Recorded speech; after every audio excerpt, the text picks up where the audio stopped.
présenté wu d'abord ñoon tekk gaa Sud FM ak également sunu auditeurs yi. salaamaaleykum sëñ Makhtar. waaleykum salaam. ñu ngi lay nuyu. di nuyu waa Sud FM yëpp. di nuyu aussi auditrice ak auditeurs Sud FM. yi nga xam ni ñu ngi ñuy déglu fii ci biir réew mi ak ci bitim réew. di nuyu aussi bépp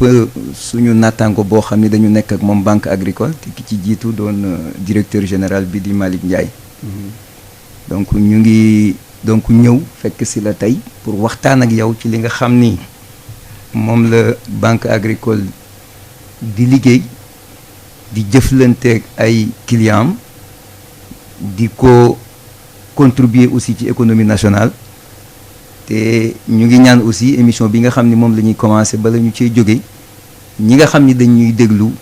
jëlee ci njariñ boo xam ni dina wuyoo turu émission bi nga xam ni waar wi la tudd.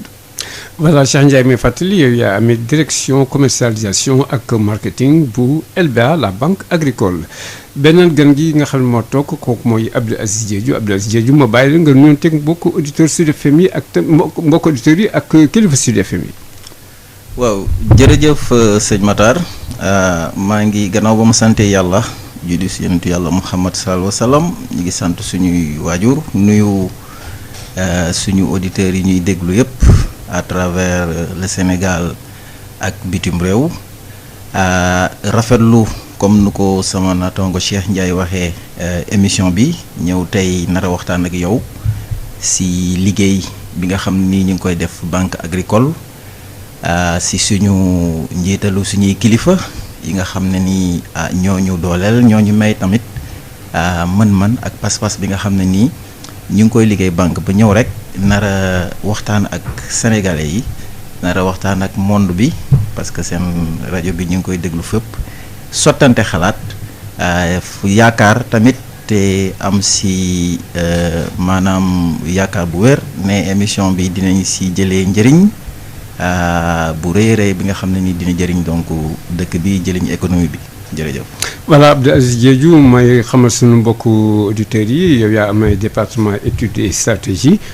loolu nekk lu am solo ak leneen lu am solo trop te nga xam ne actuellement monde bi yëpp ñoo ngi seen liggéey muy fond vert ku loolu jëm tam ci alam bi loolu sax dana am waxtaan yu am solo yoo xam ne également daan ko si waxtaan ndax am na ay jeexital yoo xam ne dafa jublu si askan bi ak ñi nga xam ne tamit doon am ay yenn liggéey ak tam ay produits yi également nga xam ne moom ngeen si fas yéene maanaam defar pour loolu donc léegi damay dellusiwaat directement si Cheikh Ndiaye sëñ Cheikh yow mi amee affaire lu jublu si commercialisation ak marketing d'abord lu ñu bëggoon mooy tey jii en fait daal la jox nag moom occasion moom tey jii moom nga jaay sa banque loolu tax ñu bëggoon d'abord activité yi nga xam ni banque bi voilà moom lay def nga leeral ko suñu askan bi. jërëjëf Makhtar donc dañuy am mbégte trop pour ñëwaat ci waxtaan ak sénégalais yi ci li nga xam ni moom mooy la banque agricole xëy na duñu commencer sax ci turu banque agricole parce que dafa am lu ko jiitu te li ko jiitu mooy caisse nationale de crédit agricole du Sénégal. CNCS loolu nañu jëkkoon xam. moom mooy tur bi nga xam ni moom la ñu sénégalais yi gënoon a miine te xameñu ko. caisse nationale de crédit agricole du Sénégal ñu ngi ko sos ci atum 1984. booboog léegi daanaka mat na lu toll ci fanweeri at ak juróom-ñaar. te bu ñu koy natt ci dundu doomu aadama dañ naan daanaka banque bi mi ngi bëgg a passé waxambaane di dugg ci maturité boo xam ni wax dëgg yàlla li nga xam ni moom la ñuy xaar ci moom war na koo mën a indi. bi ñu koy créer aussi dafa am fu mu jógee maanaam dañu fi amoon couple boo xam ni moom la ñuy wooyee BNDES ak ONCAD ñu doon jàppale lu bari aussi wax dëgg yàlla mbayum Sénégal ci wàllu koom-koom ci wàllu jiwu ci wàllu lépp loo xam ni day yitteel baykat yi ci ONCAD ak ki nga xam ni moom mooy BNDES dañ cee toftaloon aussi ay sociétés d'encadrement ñoom aussi ñu doon jàppale ci wàllu financement bi ñu demee ba nga xam ni jafe-jafe yi am na ñu ni nañu sos banque boo xam ni li nga xam ni moom mooy mission première am mooy mu fexe ba koom ak jàppale ak financement dellu ci monde rural bi mais dellu ci dellu boo xam ni day doon dellu ni banque maanaam boo amee yitte ñu jox la boo liggéeyee ba pare nga delloo ñu taftal ñu ca aussi ni ñu kat loolu kese du doy ndax alal aussi dañuy jàpp ne am na lu ci nekkandi ci biir àll bi loolu aussi dafay laaj ngeen saytu ko di ko taataan pour que li ngeen yore mën a gën a am solo pour que ngeen gën ko mën a delloo donc boo xoolee mission bi nga xam ni mooy mission principale bi mooy mission wu financement wu agriculture comme ni nga ko waxee léegi mooy agriculture boo xam ni maanaam bu mag lay doon muy wàllu mbay mi muy wàllu càmm gi muy wàllu napp bi ak lépp loo xam ni dafa jëm ci alam bi donc loolu mooy mission bi nga xam ni moom lañ ñu sasoon ca 1984 ba ñu ko sasee aussi ñu ciy dox ay jéego di ci def lépp lu ñu man depuis 1984 mu am ay jaar-jaar yu bari yoo aussi yoo xam ni am nañ ko ci ndax mission bu mel noonu bu ñu la ko joxee li nga xam ni moom mooy sa yitte bu njëkk mooy naka laay def ba fekki ñi nga xam ni ñoom ñoo soxla alal ji ca fa ñu nekk man leen koo jébbal pour ñu liggéey ci loolu moo indi ginnaaw bi ñu joxee mission bi ñu ni kat il faut ñu samp réseau maanaam il faut ñu fexe ba banque bi nekk fépp ci Sénégal loolu mooy li nga xam ni moom mooy yitte bi nga xam ni moom la ñu nekkee ba tey jii ñu ngi koy gën di renforcer loolu moo tax moo ñu indi ñu dem ci région bu Sénégal yépp samp fa agence particulièrement nag ci fi nga xam ni mooy zone de production yi zone yi nga xam ni dafay am une intensité de production agricole ak une intensité d'élevage ñu njëkkee foofu donc bi ñu doxi jéego di ci jëf. yan zone ngeen jëkkoon dem principale zone yi. maanaam boo xoolee ci zone yi ñu njëkk a dem Matam ci la bokk. xam nga koo xam ne dañu la sosé Ndakaaru nga daw région du fleuve njëkkee fa daanaka am nga yéene ndax xam nga lañ la sant donc boo xoolee foofu la ñu démarré ginnaaw ba nag la ñu commencé di wesaaro dem zone sud dem zone centre Kaolack ñëw Tambacounda donc fépp foo xam ni wóor nañu ni fii am na potentiel ci wàllu mbay ñu dem fekk fa ña nga xam ni ñoom ñoo ko yittewoo ñu implanté fa agence. principalement yan xeetu mbay ngeen daan financé si zone yooyu. zone amul benn mbay boo xam ni tey jii dañu koy ber ci loo xam ni duñu ko jox financement mais dafa am loo xam ni ci wàllu mbay ñëpp xam nañu dooleem ci Sénégal boo jëlee lu mel ni gerte ku ne xam na ni am na doole ju bari ci Sénégal boo jëlee lu mel ni ceeb loolu aussi ku ne xam na am na doole ju bari ci Sénégal boo demee ci nord boo jëlee aussi lu mel ni wëttéen nga dem côté Tambacounda wàcc jëm côté Kolda aussi loolu am na fa doole trop donc boo ñëwee ci li nga xam ni moom moo féeteeg wàllu géej gi aussi wàllu horticulture foofu aussi mbay moomu am na fa doole donc loolu yépp la ñuy topp boole ko ak mbay yi nga xam ne maanaam suñu mbay cosaan lañ ko mën a woowee boo jëlee lépp luy dugub lépp luy mboq lépp luy sorgho lépp luy foño yooyu yépp la ñuy tënkandoo ci li nga xam ni dañ ciy dugal suñu alal pour jàppale ko ñi nga xam ni dañu koy def dañ koy bay donc liggéey bi nag du yam ci mbay kese ndaxte nit ki bu bayee ba pare war nga koo topp ba mu àgg ci ndax mën na koo jaay ndax mën na koo transformer ndax et cetera donc yooyu yépp ci liggéey bi lay ànd donc bu ñu génnee mbay mi aussi dafa am yeneen yoo xam ni dañu ciy dugg xëy na bu waxtaan wi gënee xóot dinañ ci gën a ñëw maanaam li ñuy wax financer chaîne de valeur agricole daanaka loolu mooy yitte banque bi loolu mooy li nga xam ni moom mooy cœur de métier. léegi si affaire bi nga limee zone yi nga xam ni duggoon ngeen fa di fa jàppale ak ay xeetu mbay yi nga xam ni également moom ngeen leen doon jàppale yooyu nekk na yoo xam ni yu am solo surtout pour dundu sénégalais yéen si fànn yooyu est-ce que yaakaar ngeen ni dimbale ngeen ñi nga xam ni ñoom ñoo doon def liggéey boobu ba askan bi yëg. waaw yaakaar nañ ni am na loo xam ni jot nañ ko cee def ci jéego maanaam boo xoolee yoon wi nga xam ni topp nañ ko dafa am lu ko marqué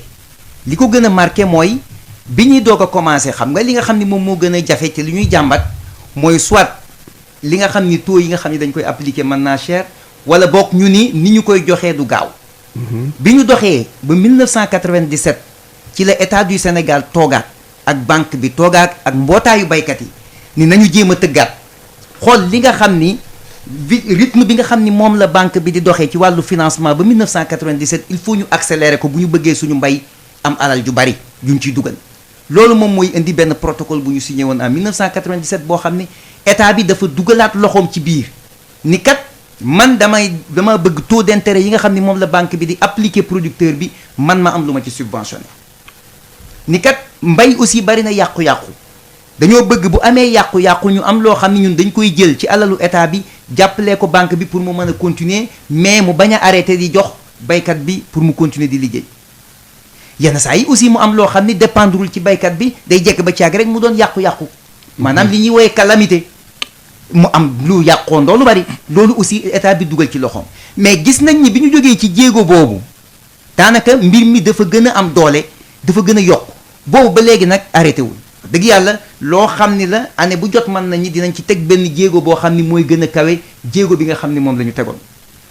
est-ce que mën ngeen defal estimation si li nga xam ni moom la nguur gi daan dugal ak yéen également li ngeen daan dugal par exemple annuellement si wàllu mbay mu commencé depuis ay jiw wala tam wàllu élevage si def naa fonds STAP ak yu demee noonu. waaw boo ko jëlee ci côté boobu xëy na boo nee état moom moo njaboote ñëpp. boo nee lan la état di dugal ci wàllu mbay tey jii dana jafe natt. enfin yi mu leen doon dimbali leen. pour li mu doon subventionné pour que yéen ñi ngeen xam ne ngeen amoon affaire yi di dem ngeen mën dem. boo xoolee li nga xam ni moom la ñuy wooyee subvention bi day delluwaat ci producteur bi. maanaam tey jii bu ñu tënkee boo xoolee ñun bu ñu jëmee ci wàllu ni dañuy dem nawet boo jëlee li nga xam ni dañ koy dugal ci alal mu war a dem par exemple ci li ñuy bayee gerte gi. ci li ñuy bayee ñebe ji ci li ñuy bayee ceebu noor bi daanaka saa boo ko tënkee rek dina dépasser lu mat 15 milliards yoo xam ni day dugg bu dee wàllu mbayum noorum ceeb aussi daanaka di nga àgg ci lu tol noonu boo ñëwee aussi ci wàllu horticulture dana dépasser lu tol noonu donc noonu nga koy xayma maintenant boo paree nag bu année bi jeexee nga ni état bi man lii laa dugal ci wàllu mbay mi la nga xam ni moom la ca war a jàppalee baykat bi te mu waroon muy bonification bi booba la ñu koy calculer donc c'est une question de performance boo xam ni plus ngay gën a dem plus état bi di ci def aussi wàllam pour mën a contribuer mën a gën a jàppale maanaam baykat bi nga xam ni dooleem bariwul te taux bi nga xam ni aussi boo ko nattee ci marché bi taux yi ni muy demee xëy na mën na ko indil jafe-jafe ci wàllu mën a supporter bor bi xëy bu fekkee production am demeewul noonu donc noonu la ñuy doxee ak état bi mais bu ñu génnee loolu dafa am yeneen partie yu bari yoo xam ni aussi banque bi daf ciy dugal loxoom. ndaxte boobu yooyu daan si ñëwaat léegi donc ñu daal di ñëw si Abdou Aziz Diédhiou bi nga xam ni moom moo am direction études et stratégie Abdou Aziz Diédhiou est-ce que mën nga ñu expliquer d'abord sa direction études et stratégie encore affaire fonds vert bi d'abord expliquer sunu auditeurs yi loolu moom mooy lan. waaw jërëjëf sëñ Matar man dama nekk si direction bu tudd direction des études et de la stratégie. yor fa tamit. lépp lu jëm ci mbirum changement climatique ak luy jëm ci saytu environnement bi ci mbirum financement yi ñuy def pàcc boobu sax la ñuy gën a insister ndaxte Cheikh soo dégloo ci waxam wax na ko sànq ci mécanisme yi nga xam ne lëkkaloo na ko teg ko ak état pour gérer maanaam risque yu nekk yépp ci financement yi wax na ci mbirum calamité. tey banque agricole mission principale am wax na ko financement de la chaîne de valeur agricole maanaam lépp lu jëm ci mbirum production agricole te ku wax mbirum agriculture ci grand A comme nu mu ko waxee laal élevage laal production végétale laal foresterie laal pêche forcément di nga am maanaam lëkkaloo boo def ak mbirum alam bi environnement. du ma leen jàngal dara. tey jàngat yu bari. yu experts yi def ci mbirum environnement gis nañ ne menace am na foog naa ne am na ay fan yu néew am na benn dëkk bu nekk côté Nioro am na benn genre ngelaw bu fort bu fa romb yóbbu fa yàq fa ay yàq yu bari loolu dafa bokk ci ay événements extrêmes yi nga xam ne nii parfois day tëb rek frapper maanaam dóor suñu environnement bi duñ ko xaar. benn question laa lay bërëxal nga continuer wala est-ce que tey jii doo seete ba si biir ak jamono bii nu nekk di wax environnement vert ak changement climatique est-ce que tey jii sax alam warul déterminer tibu agriculture ak tam tibu dimbaleeg yooyu yëpp. mais absolument li nga wax da nga sax tey lëkkaloo ak conclusion yi nga xam ne wala première jàngat yu benn organisme maanaam benn groupe bu ñuy tuddee GIEC. maanaam groupe intergouvernemental yi nga xam ne ñi ay experts yoo xam ne dañuy réfléchir dañuy xalaat ci lépp lu jëm ci mbirum environnement yi nekk maanaam ay sentinelle dañuy def benn jàngat xool ne mbir mi ngi changé te nu muy rythme bu muy changé dafa nekk rythme boo xam ne nii dafa ëpp dayo maanaam rythme bu rëy wax nga sànq affaire yi accord de Paris engagement yi nga xam ne ni état yëpp ñoo ko jël ne suñu bàyyee mbirum environnement bi nu muy doxee nii rek fii ak 2030 jëm ba 2050 suñ continuer nii soo xoolee maanaam dundin ci biir àdduna bi dina jafe kon nag il faut que tey état yi réagir état yi il faut ñu engagé wu pour contribuer ci loolu objectif bi ñu ne nu ñuy doxalee nii daal nañ fexe ba augmentation température bi bu mu weesu 2 degrés mais GIEC tey dafa alerté daal ne rythme bi nu muy demee nii objectif boobu même buñ ko atteindre ñoom dañu constaté ne dina am ay phénomènes climatiques yu extrême dañu constaté ne sécurité alimentaire bi dina affecté wu dañu constaté ne santé population bi maanaam dina affecté wu kon nag ñi ne tey il faut maanaam loolu ñu ne soo gisee ma andi contexte boobu au niveau macro dafay expliquer wàcc ba ñun si lu ñuy liggéey Cheikh wax na ko sànq tey banque agricole bu financé Mamadou Makhtar nga dem dans la vallée mu jox la 1 milliard nga ñëw béy ceeb yow xooloo ndax suuf si nga koy def baax na ndax suuf si amul xorom yow xooloo ndax ndox bi ngay arrosé ndox bi ngay xëcc andi ko si tool bi ndax système de drainage bi baax na alors paramètres yooyu dafa nekk paramètres yoo xam ne dafa lëkkaloo trop ak mbirum alam bi donc mu nekk ay paramètres yoo xam ne dañuy andi tey si dugal si dispositif analyse bu banque agricole di def au-delà bu analyse financière bi au-delà analyse risque financier yi ñu dugal lu ñuy tuddee risque environnemental et social moo tax ñi ma profito si antenne bi pour vraiment encore une fois gërëm rafetlu vision bu directeur général bu banque agricole am il y a juste 3 ans mais ne man tey il faut que ma tëgg donc si biir banque bi sama dispositif de gouvernance mu dugal si lu ñuy tuddee la gouvernance environnementale et sociale des financements nekk loo xam ne nii benn dispositif bu ngay teg la pour jàngat bépp financement boo def ban risque environnemental et social la ma donte banque agricole soo xoolee nu mu doon doxee mi ngi koy def mais daf ko peut-être formalisé wul wala nga xam ne dafa tërul yoon yoo xam ne ni dina mesurer exactement yan impact la loolu di am si financement. ni ma doon doxee c'est-à-dire di financer koo xam ne mi ngi jublu si agriculture wala bay wala élevage sans pour autant de façon très dense daal di xalaat côté. mesurer voilà xool impact bi. par rapport ak l'environnement voilà par rapport ak l'environnement mais mi ngi koy def peut-être. mais dafa nekk si wax na ko léegi. parce que bu état bi demee ba dugal benn dispositif gestion calamité la ay phénomènes yoo xam ne nii mun nga xëy rek mu am ay taw ëgg ñu ne voilà élevage bële kat kër ma financé woon kéem yëpp dee na mais tey kooku jëloon na financement banque agricole am naa catastrophe bi mais naka laay def mënatuma fay banque bi mais bu banque bi mettre benn dispositif boo xam ne nii te maanaam xam naa ne loolu sama naataango Cheikh Ndiaye dina si ñëw ba dugg si affaire yi compagnie nationale d'assurance agricole ak lëkkaloo bu nga xam ne ñu koy def ak ñoom mais bref tey daal jàppal ne gouvernance environnementale et sociale intégration dimension risque environnemental nekk na loo xam ne nii dispositif bu am solo la maanaam ci dispositif gouvernance des financements bu banque agricole. loolu mooy yéen seen tey ji seen implication par rapport ak Paris li mu defoon ak Sénégal tam politique bi muy doxal ci fànn boobu yéen seen implication donc loolu ci fànn yooyu. loolu réponse la. moo tax suñu demee ba xóotal dinaa ñëw ci li nga wax sànq. yaa ngi dégg maanaam fan yëpp depuis daaw ñi ngi wax banque agricole léegi dafa nekk entité accréditée au fonds vert climat. lan mooy fonds vert climat lu tax. mu lëkkaloo ak banque agricole yan perspective la mun a andil Sénégal parce que Sénégal lay wax ndaxte accord de Paris yooyu pays ñoom ñoo tëgg seen engagement bu dëkk bu nekk tëgg par rapport ak accord de Paris bi dañ ko tëgg ci benn document bu ñuy tuddee contribution nationale désignée boo xam ne Sénégal danaan man par rapport ak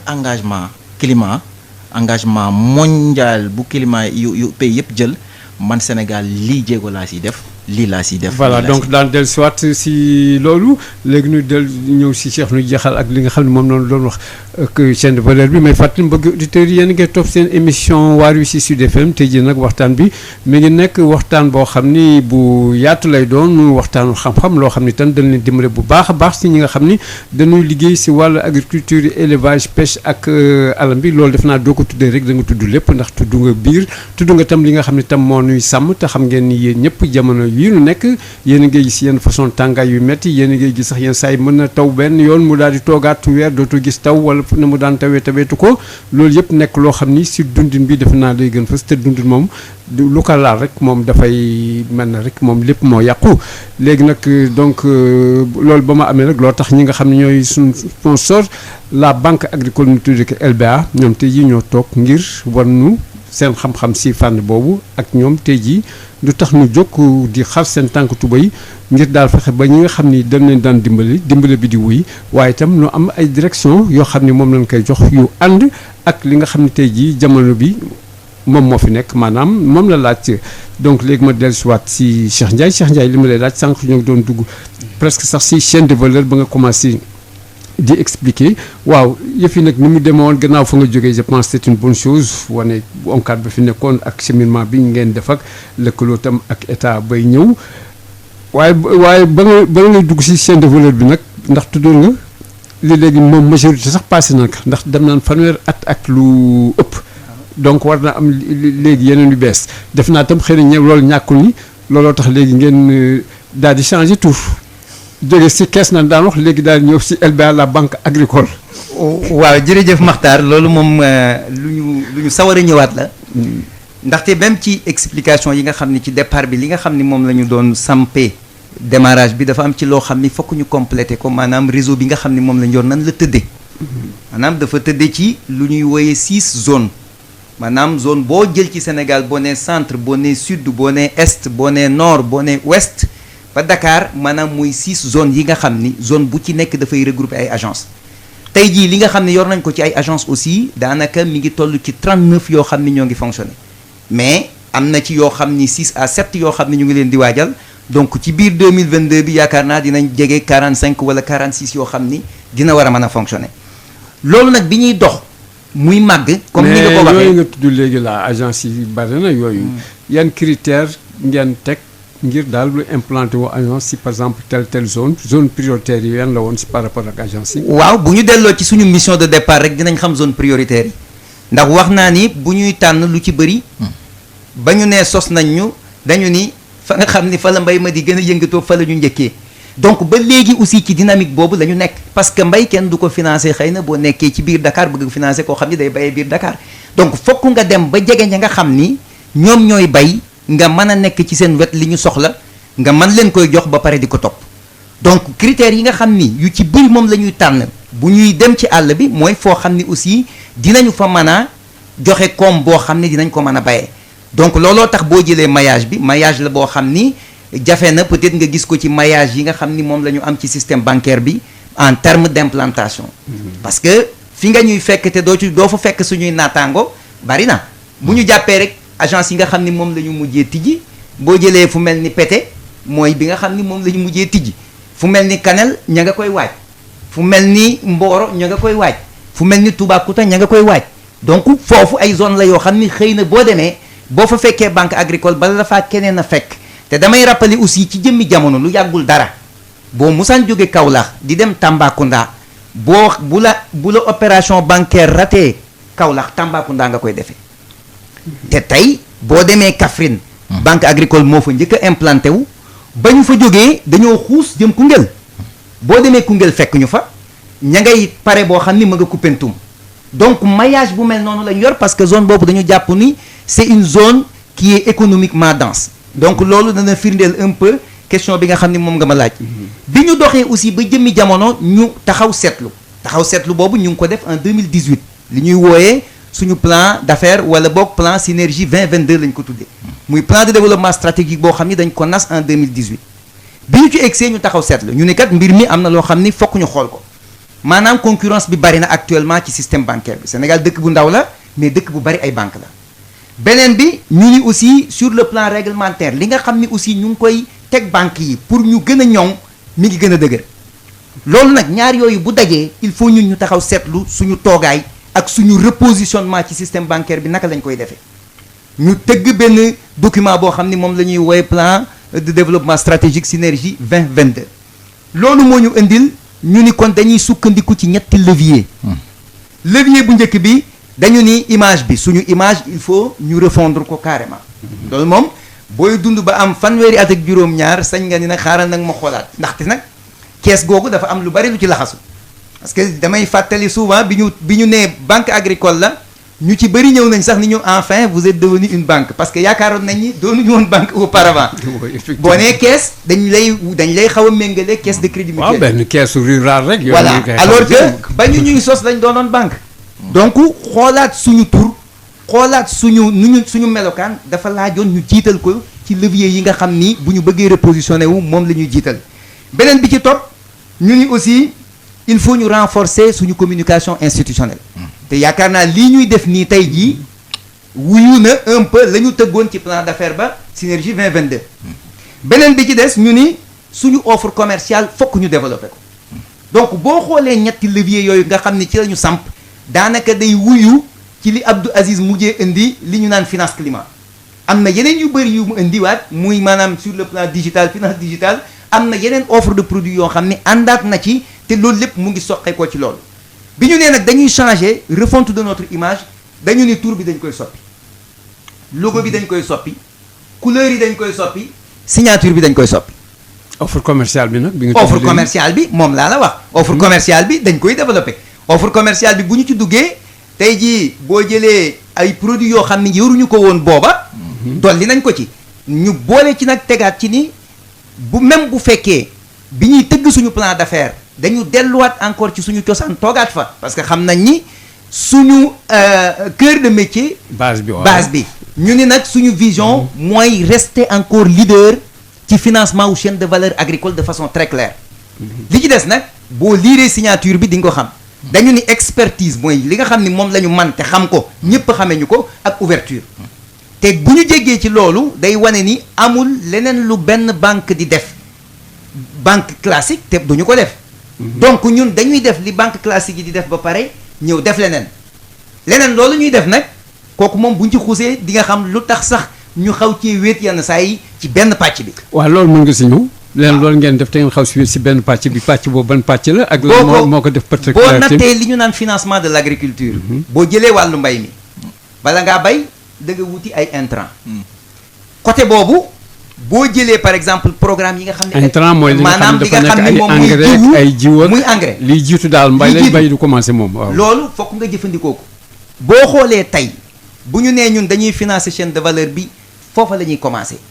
tey jii programme yi état bi tëgg yu ci bëri yoo xam ni day yombal jot jiwu baykat bi di ko yombal jot engrais boo ñëwee ña nga xam ni ñoom la ko état bi di dénk pour ñu dem wuti ko alal jooju ci banque bi lañ koy jëlee. pour man koo dem wuti ñëw jox ko. ci ban banque ñu koy wuti seen banque agricole ci banque agricole lañ koy wuti. boo jógee foofu yaa ngi dugg ci financement production.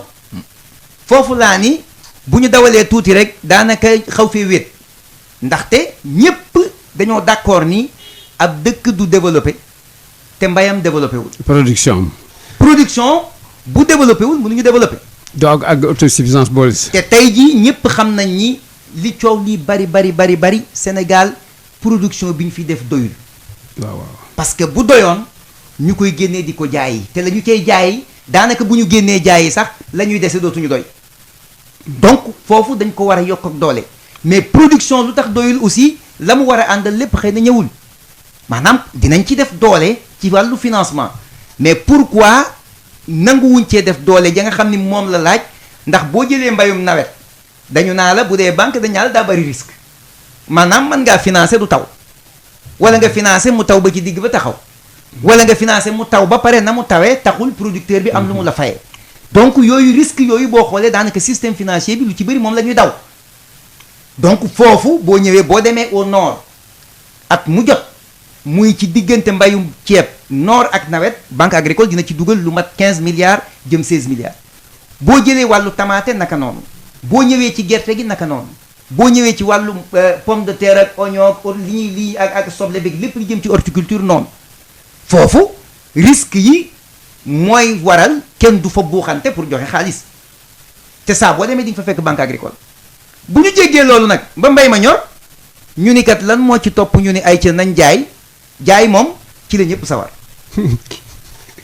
donc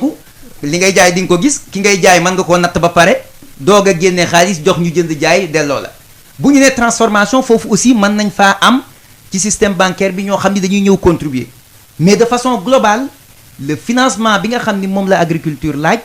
ba léegi ñu ngi koy jéggaani ñu ngi ciy def lu bari ci doole waaye des na mu am pàcc boo xam ni sax moo ci gën a jafe muy lépp luy investissement agricole muy wàllu équipement ak muy wàllu defar fi nga xam ni foofu la ñu war a bayee te loolu aussi dañ ci wét équipement agricole gis nga jéego yi ci état bi def malgré effort yi muy def ci subventionné matériel bi mais matériel bi bu même buñ ko subventionné li ci des fokk ki nga xam ni moom lañ koy jox jéggaani ko lebi ko pour man koo fay buñ ne 50% lañ ko koy subventionné fokk mu wuti 50%. 50% fu mu koy wuti si yéen. ci ñun la koy wuti ndax bu ñu génnee juróomi at ci ginnaaw dañu tëggu benn programme boo xam ne ak waa AFD ñu fexe ba lonkar ci fa lu toll ci 10 milliards muy 15 millions d'euros yoo xam ni lépp ci équipement agricole ak investissement agricole lañ ko dugal. bon daal lépp loo xam ne rek ba production ba di génn loolu daal banque agricole moom mooy ki nga xam ne tey jii moom ak banque yi fi nekk yëpp moom rek moo ko fi géré. ba mënuma ni man rek maa ko fi géré waaye xam naa ni daal sama doole bari na ci. sa doole bari na ci li ma ciy def bari na ci ginnaaw loolu nag comme li ma ko waxee. dinañu jàll ci bépp façon liggéey maanaam muy entreprise boo xam ni dafa soxla ñu financer ko ay machine am wala boog nga soxla trésorerie boo xam ni da nga koy liggéeyee wala boog muy ñoo xam ni dañuy soxla ay refinancement wala muy ay jigéen ñu soxla ñu jàppale leen ci seen wàllu liggéey yooyu yëpp maanaam bépp muy activité secondaire ak activité tertiaire banque bi aussi daf ciy yëngatu. donc loolu aussi dañ koy boole ci offre de produit bi nga xam ni moom moo nekk sur la table pour wax la ni insister encore ci li nga xam ni mooy financement équipement yi tey jii ci waxtu wii ñuy wax xam naa ni président de la république mi ngi war a nekk au niveau du grand théâtre pour war fa joxe ay tracteurs yoo xam ni 100 tracteurs la tracteurs yooyu ñuy joxe foofu loxo banque agricole mi ngi ci financement bi parce que dañu lëkkaloog la délégation à l'entrepreneuriat rapide mu am lu ñu indi moom mu am lu mu indi ñun ñu am lu ñu indi ñu boole ko mottalee ko 50% yi nga xam ni moom la ñi ñu koy jox war a indi donc daanaka amuñu effort bu ñuy def pour indi xaalis bi dañu leen koy lebal ñu war ko fay ci juróomi at donc pour dire que yooyu action heure boo demee daana di nga fa fekk loxo banque agricole mu nekk fa ba keroog nag même ñi nga xam ni ñoom ñoo ëmb bay mi maanaam boo jëlee organisation yi nga xam ni dañuy dem ba toll ci benn niveau bi dañu leen di accompagner mën naa ci joxe benn mandarga tey jii boo demee ci wàllu ci waalo bi nga fekk fa ñuy bay ceeb di nga fa fekk ay union yoo xam ni tey jii maanaam boo jëlee union bu mel ni Bundum muy 3000 hectares ñu koy bay xam nga ñooñu soxla nañu ginnaaw tracteur ginnaaw moissonneuse batteuse pour génne ceeb bi soxla nañ yeneen équipement boo demee union boobu banque agricole financé na leen ñu jënd poquelin loo xam ni moom la ñuy curer matériel génie civil maanaam ñu jënd loo xam ni gradeur la moom la ñuy nettoyer seen ay. mais yéen doo leen di financer si yan base ngeen leen di financer. ci base li nga xam ni moom la ñuy gis tous les jours ak ñoom. parce que dañoo yàgg ak ñoom. am na ay lu ñu leen di. dañoo yàgg ak ñoom. te aussi suñu liggéey dafa am leneen loo xam ni moom moo ko nas mooy partenariat. tey jii ñun bu ñu demee ci vallée ba ni dañuy financer ba ñu fa nekkee ba léegi am na société bu ñuy woowee SAED boo xam ni moo ñu fa jiitu. moom la fa état bi sampoon. moom sax moo daan financé auparavant bi ñu ñëwee ñu jël wàllu financement bi jox ñu ko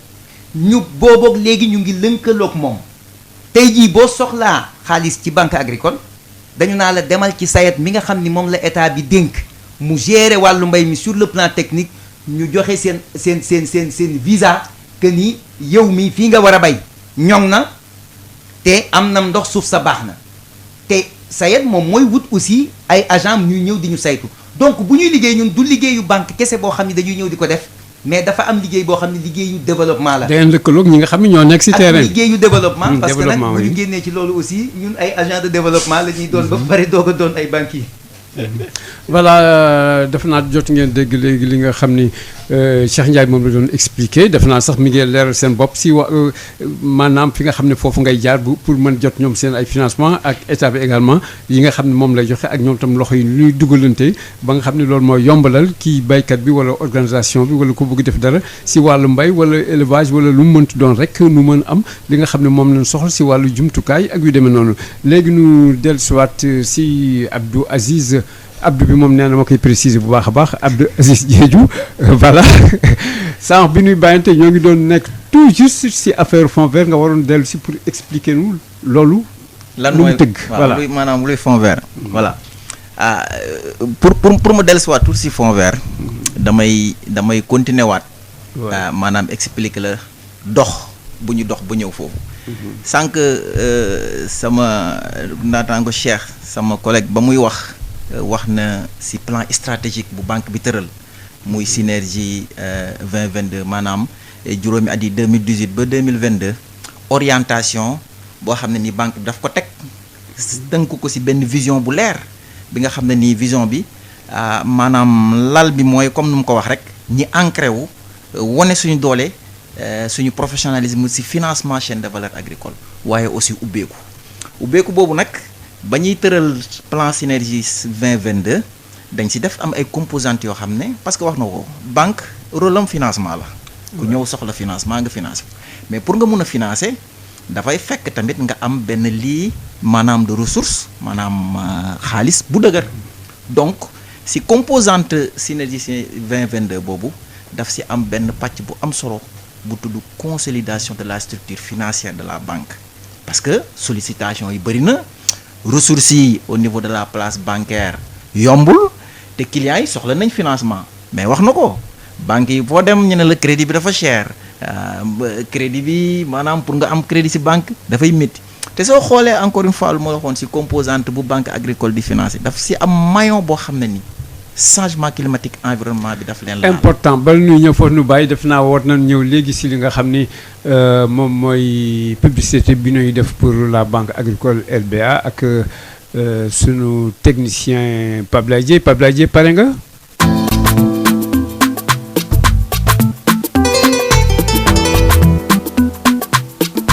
ngir gunge suñu réew mii di Sénégal ak mboole seem kuy yëngu ci wàllu koom-koom rawatina ci wàllu mbay càmm ak napp boole ko nag ak taxawaayu aar li ñu wër di alam bi ngir yokkute gu mat sëkk te mucc ayib LBA la banque agricole lëkkaloo ak Sud FM seen rajo ñooy ànd ak yéen ci seen émission waar wi la banque agricole LBA di banque bi xarañ te ubbeeku.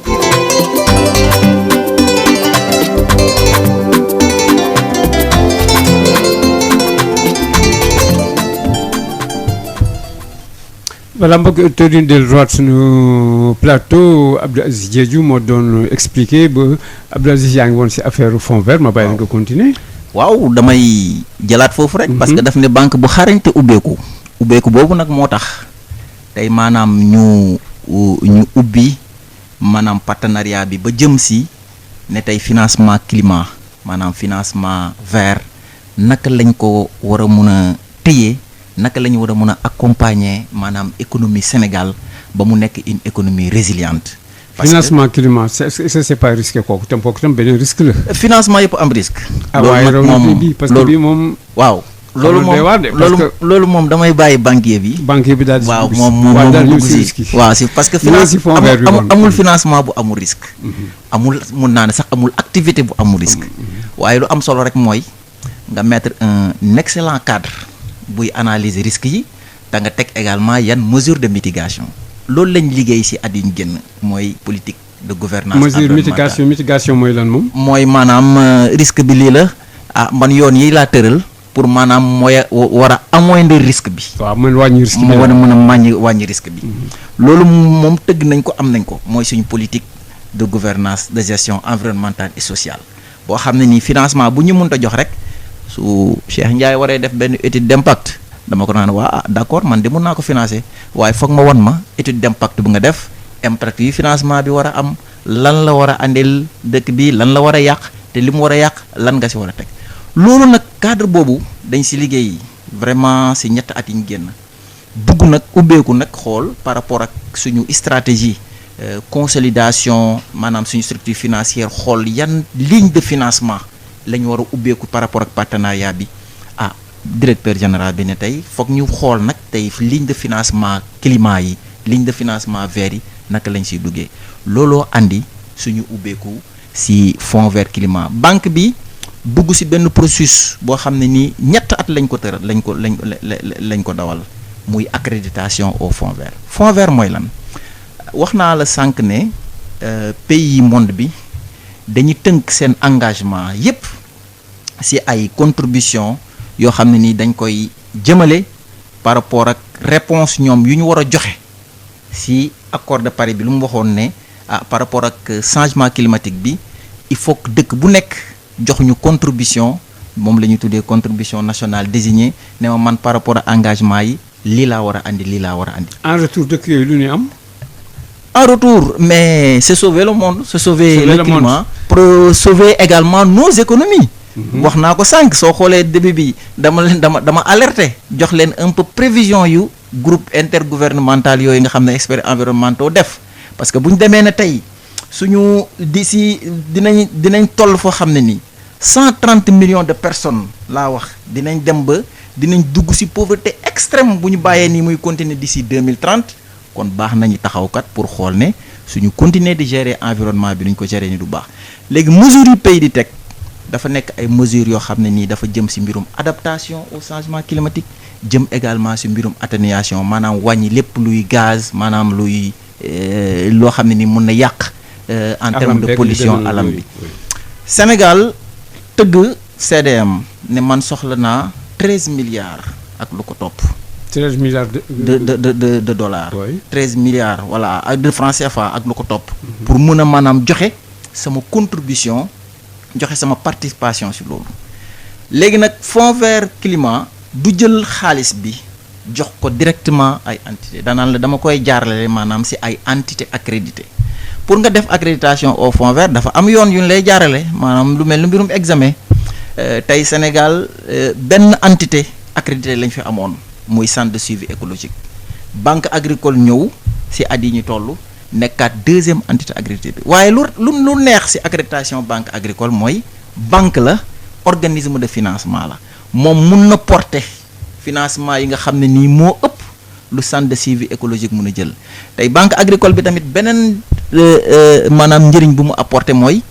au-delà du secteur public. may ma dama bëgg ñi ñuy déglu seen xel mën leer tuuti léegi du fekkee dëgg ni banque bi moom nañu accrédité centre de suivi écologique moom tam moo ko defaloon nañ ko duñ ko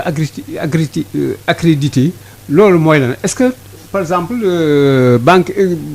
ñaari structures yooyu dafa am si dimbal ñoom yi nga xam ni ñoom ñuy dimbale yeneen wala ku ci centre suivi écologique ay études ak jàngat yu ñuy def si jaww geeg yu demee noonu est-ce que dañ leen di dimbale si fànn yooyu ay jumtukaay pour yombal seen liggéey ak ñi nga xam ñoom lañ koy defal wala lan la. alors fonds vert climat benn fonds la. bu organisme des Nations Unies buy saytu lépp lu jëm ci changement climatique teg. bi nga xam ne contribution pays développés ak yeneen pays yëpp. ñi ne fonds bi pour ñu mun ko jël il faut nga tëgg ay projet yoo xam ne nii lu jëm ci adaptation lu jëm ci atténuation du financement santé suivi écologique nekk composante bu dynamique di liggéey ci mbirum gestion de l'environnement mbirum biodiversité ak yëpp ba ñu xoolee santé suivi écologie nañu santé suivi écologie nag mun na nekk maanaam entité boo xam ne mun nañ fa jaar pour jéem a jël xaalis boobu dimbalee ko ñi nga xam ne ni am nañ projet yooyu mais centre de suivi écologique accréditation bu ñu ko jox moom pour mu def ay subvention la maanaam da koy jël nga andi sa projet mu jox la mécanisme accréditation yi dafa bëri mun nañ la jox subvention mun nañ la jox garantie mun nañ la jox prêt mun nañ la dugg apporter renforcer la sa capital. projet bi ngay indi ban genre projet lay doon. projet bi ngay andi dafa war a nekk projet boo xam ne ni dafa war a apporter contribution sur lu xeex mbirum changement climatique. te soo xoolee transition bi te dafay nekk tamit projet boo xam ne nii day répondre su dee si dëkk bi nga nekk comme Sénégal si objectif contribution nationale désignée bu Sénégal boobu ma la wax. parce que bi Sénégal taxawal parce que da nga war a aider Sénégal. mu répondre si engagement yi. d'accord bu ñu la bu ñu nee entité accrédité nga tey du accréditation banque agricole waaye accréditation Sénégal la parce que banque agricole financement yu muy def ak fonds vert climat day contribuer si aider République du Sénégal aider état du Sénégal mu atteindre ses engagements loolu nag accréditation bi am nañ ko mais suñ ne am nga accréditation au fonds vert nekkul ne comme yenn séeréer yi ñu koy defee rek milliards yaa nga banque agricole naa dem jëli ko déedéet dafa am tamit jéego yu ñu war a jaar jéego yu ñu war a jaar yooyu nag mooy phase yu ñu toll nii di ko liggéey muy maanaam banque agricole liggéey ak acteur public acteur privé yi comme Cheikh Ndiaye wax na ko sànq beaucoup dañu ñëw di ko seet si demander ko ay financement li jëm si mbirum financement vert mais loolu tey banque bi dafa war a liggéey boo xam ne ni banque bi day am ay benn portefeuille de projet lu jëm si gestion des terres lu jëm si gestion efficiente de l'eau lu jëm si irrigation solaire lépp li nga xam ne nii daal objectif projet yooyu dina répondre si luy diminuer gaz à effet de serre si luy diminuer réchauffement si luy diminuer su luy permettre adaptation su luy permettre résilience maanaam ñu mën a porter projet yooyu yóbbu ko fonds vert demandé ko ma fàttali ki ne banque agricole tey am na possibilité dugal ay financement au niveau du fonds vert ba 50 millions de dollars américains donc loolu du lu ndaw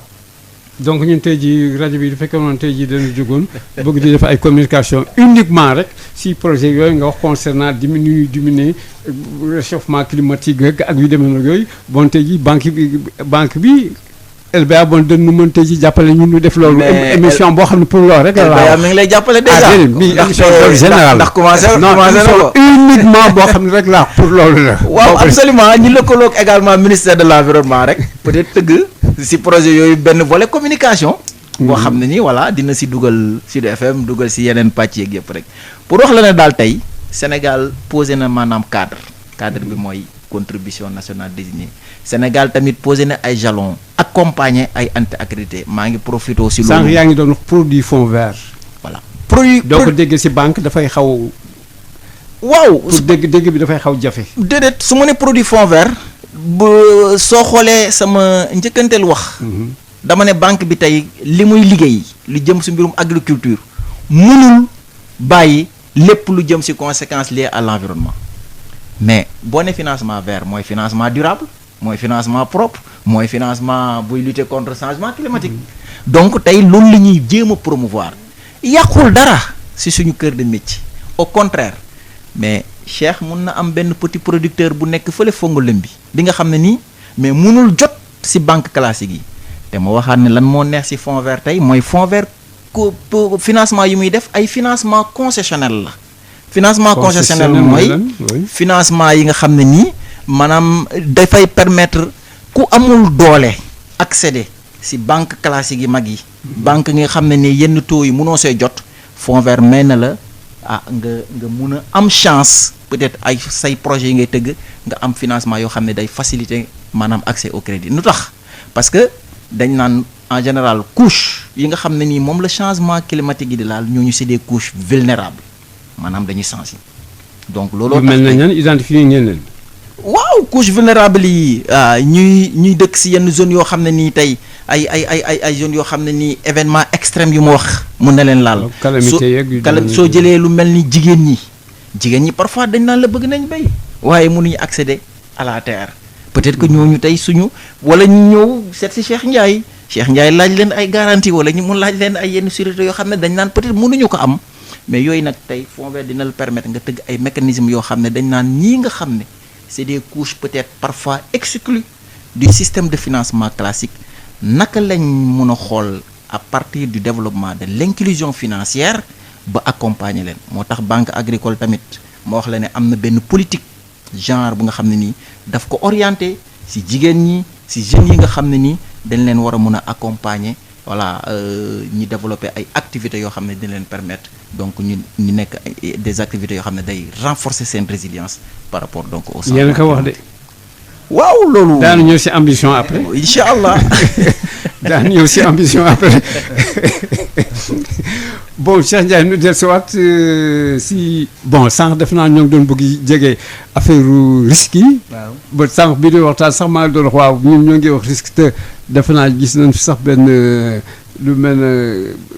compagnie nationale d'assurance ak yu demee nag yooyu si wàllu partenariat kooku lu ngeen di def pour par exemple dégg nga sànq ba tey Abdou Aziz yaa ngi ko dégg muy wax surtout affaire bu maanaam adaptation atténuation yooyu itam am lu mu laaj ak yu demee nag yooyu léegi ma doon laaj si donc si seen wàllu partenariat ak loo xam ne par exemple dafay jublu si wàllu risque kooku tey ji loolu si mën wax loo xam ne itam banque bi également mi ngay liggéey si loolu. waaw jërëjëf Makhtar donc bala maa dugg peut-être ci loolu sax dina xaw a xuus tuuti ci wàllu càmm gi aussi ndax wax nga ko ci bi ngay door. yëpp la kay. tudd nga fi FONSTAB. muy sunu nappkat yi sax duñu leen bàyyi. waaw ak nappkat yi aussi. waaw nappkat yi aussi dinañ ci. parce que ñoom ay risques yu garaaw a garaaw. waaw dundee sànni yu kenn xamul sa géej gi la jëm. waaw ñoom it jëflante nañoo ak ñoom. comme ni ñu jëflanteeg sàmmkat yi aussi mais boo jëlee sàmmkat yi maanaam depuis lu romb fukki at. ñu ngi ciy jëflanteeg fonds boo xam ni moom la état bi mettroon en place ñu koy wooyee fonds STAB. fonds de stabilisation. donc boo xoolee concours yi nga xam ne ñoo ngi koy def mu jëm ci wàllu càmm gi lu ci bëri banque agricole ak fonds STAB ñoo ciy lëkkaloo pour mën ko def boo xoolee ci at yi ñu génn rek daanaka li ñu ci dugal dépassé na milliard ak lu topp. ci loo xam ni ay financement embauche lay doon te doyul. li nga xam ni tey jii moom la ñuy ëpp lu ñuy jànkoonteel boo xoolee ci période bii ñu nekk muy wàllum tabaski saa buñ ci tolloo rek suñu xel day wane day jàpp ni war nañoo mën a gën a dooleel suñu wàllu càmm. te ginnaaw càmm gi aussi war nañoo mën a gën a améliorer même race yi nga xam ni moom la ñu am. te tey jii boo xoolee depuis ñaari at ñu ngi ciy liggéey ak ñu mel ni ANIPL di nga ko dégg intensification laitière association donc ñooñu aussi ñi nga xam ne dañuy importer ay jeunisses yoo xam ne dañuy ëmb maanaam ay xeeti nag yoo xam ne bitim réew lay jógee te bu ñuy ñëw dañuy ëmb ñoom aussi ñu ngi ciy liggéey ak ñoom pour war a mën a yokku non seulement ñu améliorer race bi waaye mën a yokk aussi li nga xam ni moom mooy production laitière. am na race bu bëy yu ñu fi bëggoon dugal te mu jógee. yooyu aussi am na ci yoo xam ni day ànd programme bi ANIPL mujjee tëgg. boo xoolee bi muy ñëw ànd naag bëy yu mel noonu. xëy na nombre bi da dul bari moo tax mënaguñu ko gis. waaye ay effort yu mag ñu ngi ko ciy def. mais ANIPL seen liggéey ak moom naka la demee est-ce que mi ngay progresser. waaw yaakaar naa mu ngi progresser xam naa boo leen invité laaj leen dinañ la wax fi ñu toll en tout cas. li nga xam ni ñoo ngi ko ciy suivre mooy. ñaari yoon wala ñetti yoon a ngi nii ñuy fàggandiku di indi lu mat ay 1000 jeunisses yoo xam ne ay nag ñuy jële bitim réew la bu ñu ñëwee ay opérateurs économiques sénégalais ñoom ñoo koy jënd te bu ñu ko jëndee ci ay ferme lañ koy dugal di ci produire lait mais di ci croiser aussi ak nag yi nga xam ni moom moo nekk fii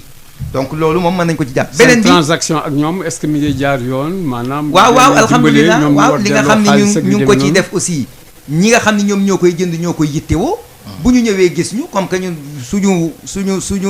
suñu volet financement aussi day dem ci wàllu càmm gi bu ñu laajee xaalis boo xam ni day dugg ci loolu aussi ñu jàppale leen pour que nag yi bu ñu ñëwee rek mën a am borom ñu mën leen a dugal ci condition yoo xam ni xëy na dina mën a ñoŋal seen nekk fii ba ñu mën a adapté wu. remboursement. waaw côté remboursement aussi wax dëgg yàlla ñi nga xam ne ñoo ngi ciy jëflante ak ñoom aussi ñu ngi remboursé. mais ñoo ngi si tabaski bi actuellement nii laa damay def rek benn buruxlu sàccaal yi tuuti si seen temps. voilà sànq yaa tuddoon na sànq fonds STAB mais balaa may kii fonds boobu naka la demee ak actuellement fu mu toll. waaw fonds STAB lu tax état bi tegoon ko mooy lépp li nga xam ni ñu ngi ko doon tudd boobu ba léegi maanaam nga bëgg a jot ci alal. mënoo cee jot ndax sa doole néew na amoo garantie. wala nga bëgg a jot ci alal li ñu la ciy teg muy taux d'intérêt bari boo xoolee fonds STAB ci ñaari tànk yooyu la taxawee ak ñun depuis bi ñu commencé liggéey ak ñoom maanaam benn fonds de garantie boo xam ni dañ naan kat Abdoul Aziz bu ñëwee bëgg alal te lii nga xam ni moom lay bëgg doolee garantie am mayu ko ñu mën a sukkandiku ci fonds boobu jox ko pour que banque bi mën a am wéeruwaay beneen bi mooy. bu Abdoul Aziz ñëwee bëgg a def benn projet fonds STAB am fonds boo xam ni moom lay wooyee fonds de bonification boo xam ni da ciy tibb subventionné ci Abdoul Aziz Diédhiou pour mu wàññi taux d'intérêt bi donc boo xoolee logique ci benn logique la ñu nekk bi ma lay wax protocole cadre bi nga xam ne signé woon nañ ko en 1997 sorewul ak li Abdoul Aziz Diédhiou di wax ci jëggaani bi ñuy def pour wuti alal ju yomb parce que même alal ju yomb jooju ñuy wuti tey ji à travers le fonds vert climat bu ñu ko indee fii ñi ñuy jox alal ju yomb ji duñ ñu bàyyeeg suñu sago lu ñu neex ñu teg ko ci bu ñu la joxee alal ju yomb ni la alal jii kat 1% laa la ko joxe wala 0% danaa la doo passé 1% boo koy joxe waat donc loolu moo tax suñu ubbeeku ak suñu lëkkaloog ñoo xam ne dañu yor alal ju mel noonu am intérêt pour ñi nga xam ni ñoom la ñu war a jëflanteel au niveau local parce que saa bu ñu ci jotee rek mu am njariñ boo xam ne day feeñ rapidement ci taux d'intérêt yi nga xam ni moom la ñuy appliquer donc loolu aussi bëggoon naa ko ci boole. beneen bi mooy li nga tudd ci wàllu risque dugg nga ci léegi. parce que boo jëlee risque mën nañ ko jàpp ci côté yu bari tudd nga compagnie nationale d'assurance agricole du Sénégal compagnie boobu mën nañ ni ba ñu ko sosee ba léegi mook banque agricole dañoo lënkaloo doon benn maanaam boo jëlee ci mbay mi nga xam ni day wéeru ci mbay moo xam ni irrigation lay doon maanaam dañuy indi ndox di ko ci def mbay moomu bi ñu ko commencé ci vallée bi ba léegi bépp crédit bu ñu ciy joxe compagnie nationale d'assurance agricole day ñëw def ci loxoom ci wàllu assurance boobu ci compagnie di def aussi da nga ciy gisaale contribution état parce que bu prime bi waree jar 20 000 état bi moom mooy fay 10 000 donc prime bu ñu subventionné la depuis quelques années gis nañ li nga xam ne moom mooy am ci mbayu nawet bi foofu dafa am beneen type d'assurance bu ñuy wooyee assurance paramétrique assurance indicielle boo xam ne ay natt la ñuy def ci ni muy taw ak ci jaww ji pour mën a indemniser ni waroon naa taw ci diggante bi te tawul kat kon kii war nañ koo indemniser loolu aussi depuis ñetti at wala ñeenti at ñu ngi ci xuus ak compagnie bi ba daanaka suñu portefeuille lu ci bëri bu ñuy dem di financer ji day fekk compagnie d'assurance agricole ànd ak ñun bi nga xam ne nag moom moo ci gën a xóot mooy que ni ñun dañu dem ba bokk ci capital bi pour wane fullaal joo xam ni fullaal nañ ko compagnie bi tey jii boo demee compagnie bi banque agricole am na 10% ci capital bi te suñu yéene nag mooy yokk ko ndax banque ak assurance dañoo war a mën a ànd surtout ki li nga xam ni moom la ñuy liggéey donc ñun ak ñoom dañu bokk ay projets yu bari yoo xam ni dañu ciy liggéey boo génnee tibu assurance boobu da ngay duggaat ci beneen fànn tey jii bu ñu mën naa ko jëlee ci zone yi nga xam ni fi la ñuy intervenir boo demee dans la vallée dañuy financer lu bari ci ceeb bi mais dañuy seet ni bu ñu financer ceeb bi ba ñu bay ko ba pare ceeb bi lu ci bëri ñi nga xam ni ñoo ko war a soxla jënd ko pour mën ko transformer dañuy am problème mu koom ndax kat tonu padi daanaka bu néewee ba néew dina jar ñaar fukki junni ak juróom tey jii bu ñu nee par exemple 300 000 tonnes de padi la ñu war a transformer ay transformateur war ko jënd boo amul lu mat 37 milliards doo ko jënd alal ju bari la te bi ñu wootee ci autosuffisance en riz. ñu bëri 37 milliards nga wax de. 300 000 jëleel 300 000 tonnes fois 125 000. Oui. Il faut 37 milliards pour nga jënd ko te ñu koy transformer usines yi nga xam ni moom la ñuy teg usine ba ca gën a cher daanaka du ëpp 200 millions. donc kooku boo ko bëggee laaj garantie pour mu mën a jot ci alal ju bari ju mu mën a jënd ceeb boobu pour transformer ko dana jafe. bi ñu tolloo foofu ak ñoom ñu saytu dañu nañ dugal yeneen mécanisme de garantie yoo xam ni dina wàññi risque bi ñu ne lan la ñuy def ñu ne nañ def tierce détention ñu dem ci suñu ubbeeku aussi waxtaan ceeg organisme bu mel ni USAID ñu amoon fa benn projet bu ñuy wooyee naatal mbay ñu discuter ak ñoom ñu ni kat ñoom d'accord nañu ànd ak ñun ànd ak ñi nga xam ne dañuy transformer pour jàppale leen ci mécanisme bu bees boobu ñu xool naka lañ koy tëralee. li ci ëpp solo te gën cee am neex mooy que ni bi ñu koy commencé projet bi dañi man maay financer frais wu tierce détention yépp tierce détention mooy bu padi bi ñëwee dugg si ci usine bi ñu bàyyi ki nga xam ni moom usine bi ñu jox ko alal ju mu ko jëndee bu dee milliard la soxla ñu jox ko milliard mu jënd stocké padi bi commencé transformer mais nag lu mu transformer dañuy lënkaloog beneen société boo xam ni day ñëw toog lu ñu transformer mu bind ñu dugal ci magasin mu tëj boo waree jaay ñun banque bi nga xam ni ñoo joxe woon xaalis bi ñun ñooy joxe ndogalu jaay te bala ñoo joxe ndogalu jaay xaalis bi daa dugg ci compte bi loolu société boobu di ñëw di intervenir da nga koy fay mais loolu USAID ci projet boobu dafa jàppale transformateurs yi ci benn at bu njëkk bi à 100% ñu dem ñaareelu at bi mu rot ci loxoom dem 60% ñetteelu at bi dem 40% ñetteelu at bi ñu bàyyi tey jii transformateurs yi tey jii boo demee dans la vallée bu ceeb jotee même bu ñu fa dugalee 10 milliards yooyu mécanisme de tierce détention bi ñi nga xam ne ñoom ñooy transformer ñoom ñoo koy gérer ñoom ñooy fay frais yi. te ñoo ngi koy def te ñu ngi koy fay te ñu ngi rembourser ba mu jeex tàkk bi ñu jógee foofu ñu ni lii kat comme que dox na fii puisque ñun dañoo yaatu ci nu ñuy doxalee ñu ni nañ dem zone sud bu ñu demee foofu anacarde baa ngi fa maanaam darkase baa ngi fa te xaw na am jafe-jafe ñu dem fa waxtaan ak opérateur ya fa nekk wax leen système bi ni muy tëddee ba ñu ko defee at mu njëkk mi ñu njëkk a ñëwee zone sud maanaam Ziguinchor ak Kolda ak Sédhiou dugal nañ fa lu ëpp 1 milliard 2. 1 milliard 2 boobu ñu fay ko ba mat maanaam ci jënd anacarde bi. oui ci mécanisme tierce détention man ko exporter bitim réew. wala man nga man ko jaayaat. at ba ca topp ñu dugal ci 2 milliards. donc ñu ngi waat ci 3e année bi ak financement ak ñoom. yeneen aussi maanaam xeetu sécurisation daal di ñëwaat yu bees yoo xam ne état bi teg na ci loxoom jàpp na ci muy système de récépissé d'entrepôt. ñu ànd ceeg benn. loolu mooy lan. maanaam système de récépissé d'entrepôt. mooy loo xam ni dafay jàppale ki nga xam ni dafa bay ba pare wala mu am marchandise am moo xam ni daf ko am te prix marché bi neexul maanaam tey ni soble demee. waaw nañ jël soble. parce que am nañ exemple bu doy waar. soble saa ngi bari ci dëkk bi. nit ñëpp xam nañ ni soble bi sénégalais yi soxla nañ ko. mais amuñu fu ñu ko denc mënuñu ko denc ba keroog ñu koy soxla. donc li ñu man rek mooy lii di yàqu lii ñu koy jaayantu. tey jii système boobu bu toogoon am infrastructure ya mu war a am tey jii maxtaar boo yoree sa 100 tonnes soble ñun le prix bi 100 francs lay jar maanaam da ngay ñëw ci entrepôt bi dénkaane ko fa ñu jox la benn këyit muy récépissé booy wane ni kat maxtaar déposé na fa 100 tonnes soble bi ci condition yi la nekk qualité bi lii la donc bañ mu leer ñëpp ñu ni prix bi nga xam ni bi mu ko fay déposé 100 francs le kilo wala 200 francs le kilo ñu ni prix boobu la duggee loolu ngay yore këyit boobu bu ñëwee ci banque bi ni man kat am naa fële 100 tonnes soble këyit baa ngi nii banque bi jox la financement bu tolloo 80% wala 75% ci këyit boobu nga xam ni moom nga yor parce que ka fa nekk moom mooy garder soble ba moom mooy assurer qualité ba moom moo koy garder ba keroog muy génnaat ñu fay ko système mécanisme boobu testé nañ ko ci anacarde diggante daaw ak ren liñ ci defoon lépp dañ ko remboursé ba mu jeex testé nañ ko ci wàllu ceeb bi te tey jii yaakaar naa problème yi ñu am ci wàllu production horticole aussi war nañ ko ci jéem a testé waaye li muy laaj mooy ay infrastructure état bi nag teg na organe bi tey jii nommé nañ ki nga xam ne moo ko jiite conseil d'administration bi nommé nañ ko li ci des mooy accélérer ko peut-être pour que ñu mën a am ay infrastructure yoo xam ne dinañu mën a porter système boobu te Banque mondiale aussi joué na ci rôle bu mag parce que AFC maanaam institution financière internationale ñoom ñoo ŋànkoon programme boobu di jàppale état du Sénégal donc mécanisme yooyu moom la ñuy ëpp tey lu ñuy développer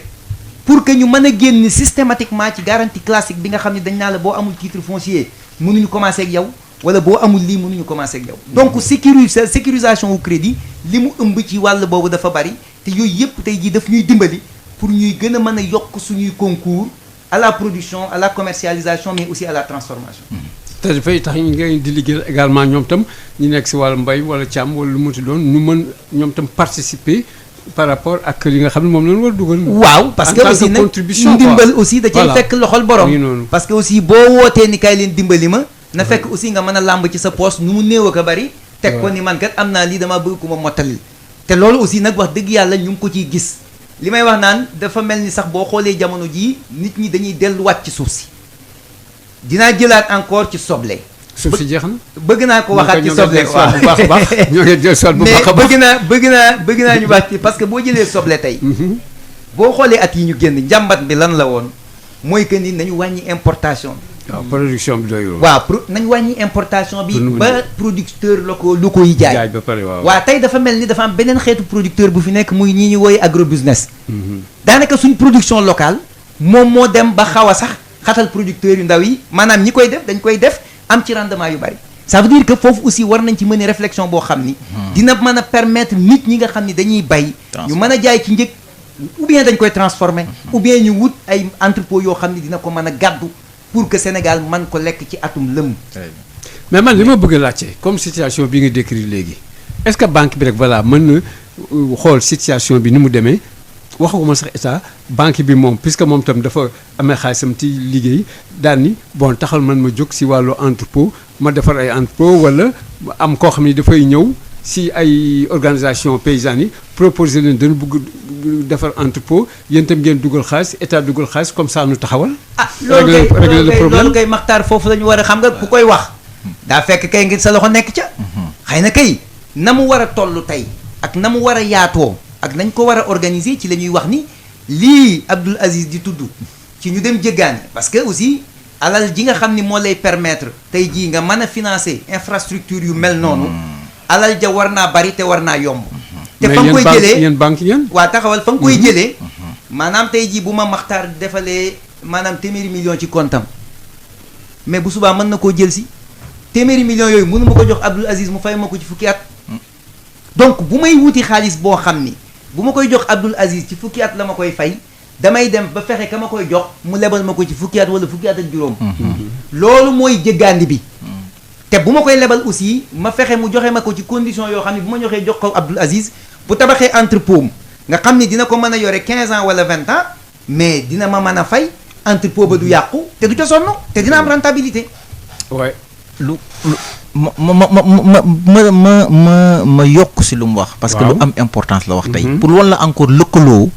bu financement bu ñuy def ak perspective yu ñu am si financement. xam nga wax na ko dafa laal si production bi tey. te ma joxe benn exemple. tey soo xoolee si mbirum irrigation maanaam pour utiliser arrosage yu ñu utiliser si zone des Niayes yëpp. soo xoolee pompe yi ay pompe diesel lay doxee. yu si bëri mais banque agricole tëgg na fi benn programme boo xam ne nii benn programme pilote boo xam ne dafa jéem a tester accompagner ay producteurs ñu dugal si zone de production yi lu ñu tuddee pompe solaire. pompe solaire boo ne pompe solaire maanaam di nga wàññi pollution bi nga xam ne nii carburant diesel bi da koy apporter si atmosphère bi donc financement loolu bokk na si lu ñuy tuddee financement vert. parce que day contribuer mais lu Cheikh Ndiaye wax lu am solo la nee naa la sànq fond vert climat lu ko tax a jóg mooy xool lépp li nga xam ne ni dafa am impact ci changement climatique bi mu xool yan jéego la ci war a andi en facilitant financement yi production horticole tey mais Sénégal dafa am réflexion bu ñu war a pousser mooy tey pour man du problème production mais naka la ñuy joxe valeur production bi en insistant beaucoup sur la transformation wax na ko su des producteurs yëpp génn nañ oignon bi tey teg ko suba mu taw oignon bi day yàqu parce que amuñu fi ñu ko conserver. c'est le cas actuellement. mais tey grâce ak financement peut-être suñu réfléchir benn projet boo xam ne nii si ligne peut-être fond vert mun nañ si dugal ay maanaam infrastructure wala ay entrepôt yu nga xam ne nii dañuy utiliser ay xarala yi nga xam ne nii maanaam day protéger environnement wala mu contribuer à baisser lépp lu jëm si mbirum changement climatique bi tey nekk na loo xam ne ni tey ñooñu mun banque agricole via peut-être accréditation bu mu am war na leen mën a may ay yoon yoo xam ne nii war nañ mën a financer activité yu loolu daf may permettre ma lancer appel tey suñu acteurs privés nationaux yi wax leen ne tey Sénégal maanaam mettre na en place cadre vraiment en termes de stratégie mettre nañ en place cadre yi teg nañ tey benn dispositif yoo xam ne nii war nañ ko mën a utiliser xool si lépp lu jëm si mbirum financement énergie renouvelable lépp lu jëm si mbirum financement adaptation changement climatique lan lañ war a mën a xalaat teg ay investissement yoo xam ne nii tey lu mel ni banque agricole yu mel ni yeneen entité accrédité yi en rapport avec évidemment ministère de l'environnement war leen mën a accompagner ba gën a renforcer chaîne de valeur bi Cheikh Ndiaye chaîne de valeur bu mu la wax yëpp de la production à la commercialisation am na ay produits yoo xam ne nii ay produits verts yu ñu mën a tëgg accompagner ko ak banque agricole mën nañ ko see def grâce donc au financement donc vert. mais est-ce que information yaa ngi doon wax léegi secteur privé bi war nañ leen gën ñaax ak yu demee nag yooyu pour ñu réaliser mais est-ce que kii bi la information bii ngay joxe dana passer si fi nga xam ne également fa la war passer pour que ñoo mën jël également seen disposition. xam nga dama ne la engagement bu Sénégal jël. du engagement banque agricole engagement état du Sénégal la. pour contribuer à la lutte contre le changement climatique. donc contribution nationale contribution déterminée nationale bu Sénégal. soo seetloo temps yi le ministère de l'environnement bañ koy vulgariser ministre bi daf ne soxla nañ tey 13 millions de dollars américains pour ñu financer ko.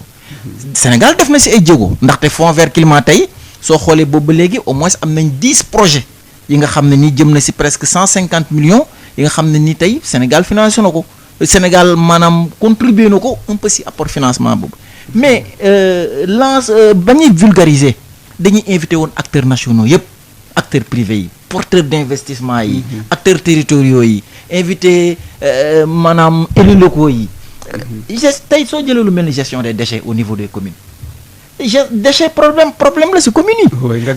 alors que tey gestion des déchets mun nañ si tëgg ay projets yoo xam ne nii dafa nekk projet yi lëkkaloo si concert si mbirum gestion environnement ñëw tey soumettre ko banque agricole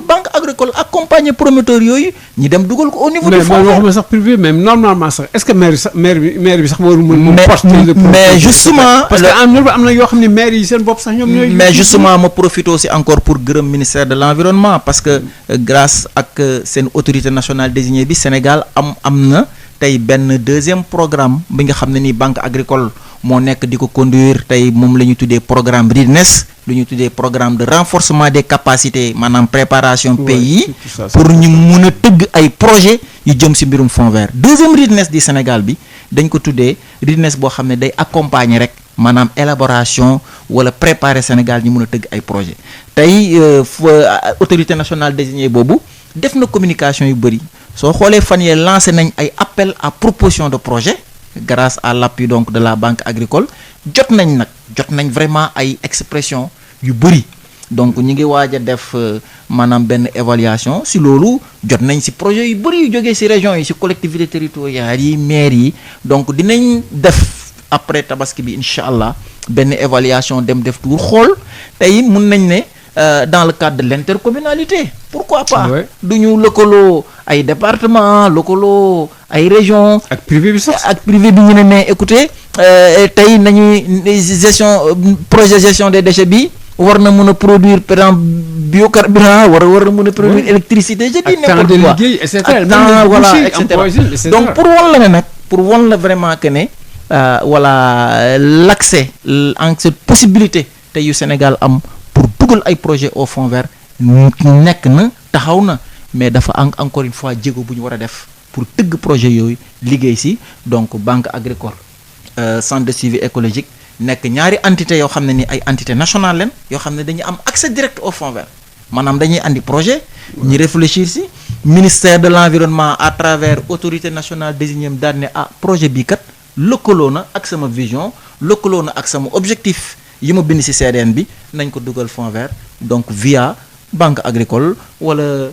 centre de suivi écologique wala beneen entité rek donc ñu financer leen donc acteurs publics yi acteurs privés yi ñëpp tey en tout cas am nañ possibilité réfléchir waxtaan wala xool ak banque agricole naka lañ mën a financer ay projets yi jëm ci loolu. donc daal léegi loolu tax daal la banque agricole taxaw parce que léegi am na opportunité yu gën tàng kenn dootul wax kees. waaw kees moom mu ngi suñu ginnaaw. ndax kees dafa mel ne dafa tuuti. day na kees te lii nekk ci kanam tey jii moom. waaw léegi daal la banque leen war di wax agricole. waaw la banque agricole moom li ci gën a neex sax ci tur bi mooy dafa wuyu borom. xam nga boo nee banque agricole moom kenn dootul laajte. déedéet daanaka lan lay njëkk a liggéey ku ne xam nañ ko. te aussi foofu daf ci am lu am importance loo xam ni fokk ñu waxaat ko mooy importance su. Institution financière yoo xam ni dañuy financer développement ci dëkk parce que boo xoolee bu ñu nee kees nekkul woon Sénégal kese kees nekkoon na daanaka dans toute la sous-région mais ñu ci bëri aussi xëy na seen bos mujjul am yàgg boo xam ni dafa dem ba disparaître mais tey constat bi ñu gis mooy ku ci nekk yaa ngi jéem a créer waat sa banque agricole banque boo xam ni day ñëw financer sa mbay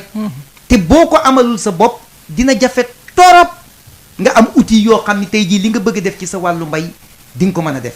moo tax nag c'est important aussi de le dire que la position de l'État au niveau de la banque agricole l'État est le premier partenaire de la banque agricole donc loolu aussi il faut ñu wax ko te wax dëgg yàlla ci lëkkaloo bi nga xam ne ñu ngi koy lëkkaloo ñoom aussi lëkkaloo bu am doole la boo xam ni ku ci nekk gis nga ci sa bopp donc beneen aspect bi nga xam ni bëggoon naa ci ñëw mooy ci wàllu produit yi aussi parce que wax nañu lu bari ci li nga xam ni jëm na ci wàllu mbay mi mais ci wàllu jigéen ñi aussi Abdoul Aziz xaw na ko junj ci nii ñu ngeeg politique genre boo xam ni bu ñu koy def parce que dañuy xalaat ni lu bëri war nañ leen ko mën a apporter parce que tey boo xoolee jigéenu Sénégal yi ñeme nañu génnee ci seen poche boole seen doole ñeme nañu cotisation ñeme nañu teel a xëy ñeme nañu guddee wàcc ñeme nañu liggéey donc am na loo xam ni yaakaar nañ ni bu ñu àndeek ñoom def ko ci xëy na dana gën a baral jéegu bi loolu nag commencé wuñ ko tey parce que bu ñu delloo 15 ans wa ci ginnaaw am na programme bu ñu tëggoon boo xam ne ñu ngi ko woowee woon programme linkage jigéen kese lay financé dawal nañ cee dawal ba benn moment état bi am benn fonds boo xam ni waa Koweït ñoo ko joxoon mu tolloon ci à peu près 2 milliards état bi ñëw jox ko banque agricole ci fonds boobu ba léegi ñu ngi ciy continuer di financer jigéen ñi. te jigéen kese lay financer. projet jigéen seen remboursement baax na jigéen ñi. waaw comme yenn saa yi mu sooxe waaye nag ñu ngi continuer ak ñoom di ci liggéey. comme remboursement góor ñi aussi dana sooxe voilà waaye li ci ëpp solo mooy liggéey bi nga xam ni di nga ko mën a def ak ñoom. parce que aussi nag koy àndal di liggéey même bu amee rëq-rëq. waaw da nga xëy jàppale na da nga jàppale ba mu jógaat. mais ba léegi ñu ngi ci ànd ak ñoom ci loolu. parce que aussi dafa am loo xam ni xëy na ñëpp jotewuñu ko. tey jii bu ñu nee compte bancaire xëy na ni ku jóg rek mën ngaa dem ci banque ba ubbi compte. bi ñu demee aussi ba dox ba jamono toll foofu ñu ni kat ñun war nañu xool ci xarala yu bees yi lan lañ ci war a mën a teg. ñu ni kon nañ dugal le digital. ci la ñu créer benn plateforme boo xam ne Agricash lañ koy wooye plateforme boobu ñu ciy sukkandiku aussi di jëflanteeg suñu clientèle traditionnelle ak yeneen ñi nga xam ne aussi du clientèle traditionnelle ci wàllu jokkalante xaalis. tey jii plateforme boobu boo xoolee ci la ñuy sukkandiku pour même ñi nga xam ni dañuy jaay ceeb ci ki nga xam ni dañ ko lebal mu bay ak ki nga xam ni daf koy jënd ñu lebal ko bu koy fay mën na ko jaarale ci plateforme boobu pour que moom mu am dans son calpe xaalis boo xam ni heure bu ko neex la koy dépenser. donc loolu aussi dañ koy booleeg li nga xam ni moom lañ am comme yéene ci jigéen ñi. bi ñu demee aussi ci wàllu équipement boo xoolee parce que tudd nañ ko tuddaat ko parce que mbay aussi du dooley loxo mbay aussi dafay dooley machine lay laaj. te ku nekk xam na ni machines yi souvent du yomb. bi ñu demee ba benn jamono dañ ni kat comme que dañ daan jël alal di joxe lebal la nga dem jënd léegi nañu jéem a créer beneen produit boo xam ni dinañu ko tuddee lu ñu naan crédit bail maanaam tey jii nga ni damaa soxla tracteur banque bi ñëw ànd ak yow saytu que ni lii wér na ni lii tracteur bi soxla nga ko wala moissonneuse boo xam ni day récolter soxla nga ko wala sax koo xam ni ci BTP nga nekk damaa soxla camion damaa soxla dampeur dama soxla bu ñu ko xoolee ba mu wóor ñu ni lii lu ñu mën a financer la banque bi jënd ko jox la ko nga liggéey nga koy fay ay loyer loolu day dindi daanaka wàllu garantie bi nga xam ni dañ la ko daan laaj avant ñu lay jox xaalis bi nga dem jëndi boo demee ba période loyer bi jeex ñu ne am na loo xam ni da nga ko ciy teg boo ko soxlaa ñu jox la ko boo ko ca tegee ñu jox la ko mu continuer doon ak yow donc loolu yépp ci li ngay wax naan taxawaay bu bees bi nga xam ne am nañ ko dafa am yu mu àndal yu bëri parce que moom laa doon expliquer ci développement de l'offre commerciale bi nga xam ni moom la banque agricole amee depuis bi ñu lancé plan d'affaires bi maanaam 2018 2022 te ñu ngi ci ba léegi. waaw foofu aussi lu am importance la wax. tudd na politique genre bi dafa ciblé tey maanaam possibilité accompagner surtout ay jeunes start-up yu jëm si mbirum yu jigéen ñi si également jeunes yi parce que wax na ko parfois dañuy am yenn contrainte bu ñu demee seeti banques yi donc ñi daaj leen yenn garantie yenn sûreté yi waaye banque agricole. te maa ngi koy ma wax ko waxtu bu ñuy wax ak yow nii période yi am nañ benn consultante boo xam ne nii Fonds Vert Climat si boppam sax moo ñu faciliter loolu à travers programme Readiness bi mi ngi ñuy accompagner waat ñi tëggaat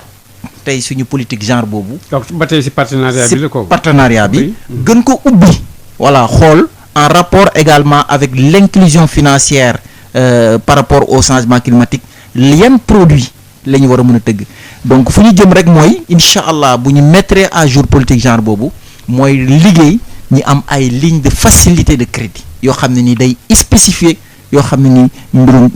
jigéen ñooñu ak également jeunes yooyu looy fan yee la ñu dellu ñu weesu def nañ fi benn atelier réfléchir ak benn organisation bu fi nekk benn xool tey couche yooyu nga xam ne nii c'est des couches vulnérables exclues mais naka lañ mën a def ba peut-être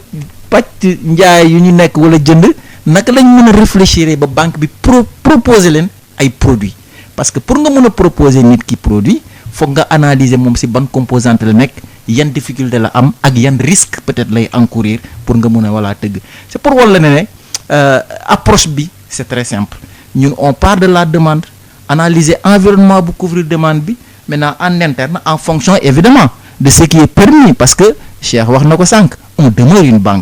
banque aussi dafa am réglementation bi nga xam ne da koy topp waaye suñu xoolee suñu jàppee possibilité partenariat yu ñu am lëkkaloo ak peut-être ñeneen ñi nga xam ne nii mun nañ apporter contribution fii apporter beneen xalaat fële rek voilà suñu matché loolu foog naa dinañ mën a am ay produits yi alors ma rappelé wax nañ fi sànq atténuation adaptation loolu day dellu si lu bëri si jargon environnemental yi donc wax na tey composante adaptation composante atténuation yi yëpp entité accrédité yi mun nañ si tëgg ay produits soo jëlee lu mel ni par exemple adaptation jëm na si mbirum agriculture mun nañ si xool si chaîne de valeur bi la nekk jëm également si mbirum érosion côtière parce que ay phénomènes yoo xam ne ñëw na ba pare nekk na tey lan la ñu war a mun a xalaat pour que phénomène yooyu voilà du mun a ñëw attaquer du mun a ñëw compromettre peut-être suñu système de vie région côtière bi nekk na loo xam ne nii war nañ inondation yi voilà gis nga daaw lu fi xew tëb na rek ñëw tey il faut que ñu xool tey yan mesures adaptatives la ñu war a mën a teg voilà pour lëkkaloog loolu lu jëm si mbirum biodiversité ba laal santé bi tey ñi ngi def ay am na scientifique yuy def corrélation entre Covid bi am tey ak changement climatique bi mais yooyu yëpp dafa nekk ay jéego yoo xam ne ni war nañ si mën a wax lu jëm si atténuation jëm na si mbirum lépp lu ñu mën a utiliser lu jëm si affaire énergie renouvelable transport à basse émission fan yële ñi ngi waxtaan ak benn promoteur boo xam ne ni dafa bëgg a dugal Sénégal ay véhicules électriques pourquoi pas donc il faut ñu am ambition donc pour wax ne daal vraiment c'est secteur privé national bi encore une fois voilà une occasion boo xam ne nii mais il faut que dafa laaj nag liggéey dafa laaj tamit toog lëkkaloo concertation voilà en rapport donc avec ministère de l'environnement. biocarburant xalaatu leen si dara. pourquoi pas oui biocarburant mu mën a nekk. jege doon c'est à notre portée yaa ngi wax léegi électricité. mais nekk na loo xam ne tam pourquoi pas ñu xool un peu si bio bi. Sénégal wala dafa am ay gàllankoor parce que Abdoulaye Wade lancé woon na projet boobu dans le temps. waaw xam nga projet mais c'est pas aller loin de côté Tamba jawteem nañ ko bay tuuti xam nga gars yi tiital nit ñi wax ni dafa bëri jaan ay femmes di yuuxu yu kenn xamul découragé. waaw man forestier la forestier. mais bon les brésiliens ñoo koy def. waaw donc bëri jaan ak ñàkk jaan lépp loo gis rek dafa am ay jàngat yoo siy tiré peut-être que benn instant peut-être que am na lu taxoon projet boobu doxul waaye taxul ne dañ ne dafa bon voilà dañ ko war a bàyyi am na ñu koy def gaa moom am na ñoo xam ne sax duñ ko amee sax loo xam ne war nañ ko mën defee dañuy daw ba fattu parce que du ñëpp ñoom bëri leen léegi ay garab ak yu demee noonu yooyu Brésil man je sais que am na yu bëri yu mu def si yu mag mais si wàllu mbay rek nañ ko déparé jax na takk ak xalaat ak comme ñu ko doon waxee dawal xel yëm seet looy def jàng tam milieu bi seet tam ñooy partenariat ak ñeneen loolu quoi ay lëkkaloo yu bëri rek. yàlla xam na ne innovation bi te Cheikh Ndiaye duma bàyyi ma fenn ñi ngi dañuy lu ñuy jot si ay expression de besoin te loolu damay féliciter vraiment voilà ingéniosité sénégalais yi. sànq rek ba may génn sama bureau maa ngi jot.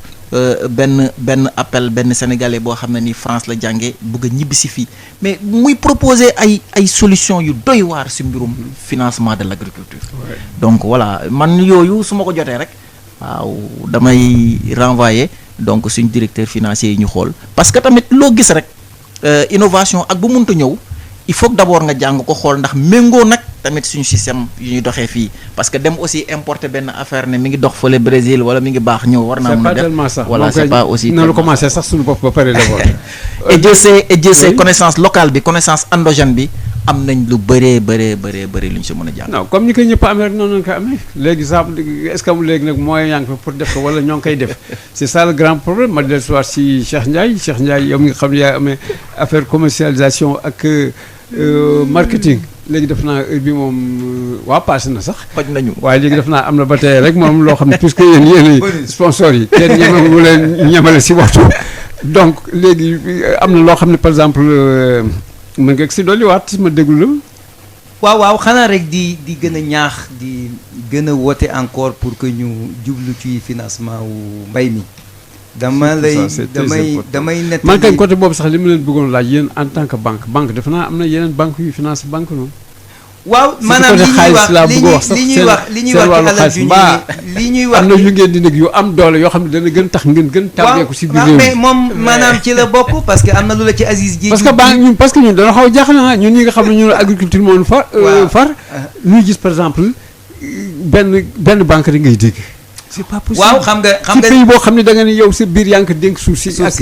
ndox mi. waaw mais moo tax nag ma ni la xam nga lu ci bëri mooy li ñuy wax léegi avant ñuy commencer émission bi ci nii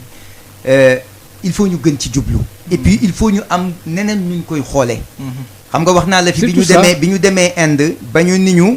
ñoom banque bu fa nekk da ngay am boo ñëwee installé wu da ngay contribuer ci financement wu agriculture kooku moom daanaka duñ ko négocier ñun suñu réflexe moo doonoon wax leen ni leen waaw léegi risques yi nga xam ne moo wékku ci agriculture kan moo koy porter mais réponse bi c'était simple pour ñoom parce que ñoom ils ont une grande banque boo xam ni moom daanaka ci loolu la gën a jublu ñu ni ñu mais agriculture ak yeneen secteurs yi ñoo yem risque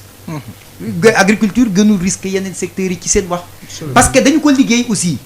dañu ci réfléchir topp ci ba àgg foo xam ni ku ci nekk dina sawar ñëw def ci alal te loolu aussi ci la ñuy woote joxe tam ay avantages waaw joxe ay avantages tey ji yaa ngi wax maanaam est-ce que amul banque yu financé banque maanaam lii nga xam ni moom lañ doon wax ak Abdoul Aziz Diédhiou te ñu nekk ci ak institution bu mel ni FIDA mais yu mel noonu bu ñu ca àggee tey mën nga am benn 20 millions de dollars wala benn 30 millions de dollars boo xam ni mais la nga koy jote dana jàppandi lool pour nga jox ko ñoo xam ni boo ngi liggéeyee jariñ leen te tey jii boo xoolee pour wane laa waxaat insister waat encore ci positionnement banque agricole ci financement wu agriculture tey boo yëroon li nga xam ni ñun joxe nañ ko ci alal mu nekk ci suñuy këyit ci 2020 bi boo demoon ci bilan 2020 bi di nga fa fekk ni li jëm ci wàllu agriculture daanaka romb na lu mat téeméeri milliards ak juróom fukk ak ñeent ça veut dire que am na besoin bi mi ngi fi li ci des nag mooy ñu lënkaloo ànd teg ay mécanisme teg ay système yoo xam ni képp ku ci sampu di nga xam ni lii du kese rek da ngaa war a am maanaam garantie bu dëgër pour ñu jox la ko parce que bu ñu àndee rek dañuy commencer gis ay buntu moo tax bépp projet bépp programme bépp maanaam bailleur boo xam ne da ngay yor un programme wala projet di ko dawal ñun da nga ñuy intéressé ci wàllu partenariat parce que dañ ciy tirer ay oyofal yu bari yoo xam ne dañ ko ci jëlee wax naa kaawu USAID léegi wax naa kaawu AFC léegi mën naa ko wax aussi ci BAD am na ay projet yoo xam ni muy Proval CV muy PDCG ay lignes la ñuy teg yoo xam ni ci banque agricole lañ koy teg bu ko defee conditions yi nga xam ne moom lañ ko ciy tegee dina permettre ñañu koy jox ñu joxe leen ko ci anam boo xam ne anam bu yomb la délégation à l'entrepreneuriat rapide aussi ci anam yooyu la ñuy dox parce que ñun ak ñoom aussi dañuy ànd ci xeetu financement yoo xam ni bu ñu indee alal ñun ñu indi alal ñu boole dem seeti foo xam ni war nañ ko fa mën a dugal ñu dugalandoo ko fa saytoondoo ko mais la fay génn delluwaat ci ñi nga xam ni ñoom ñoo ko soxla mais daal besoin yi moom kenn werantewu ko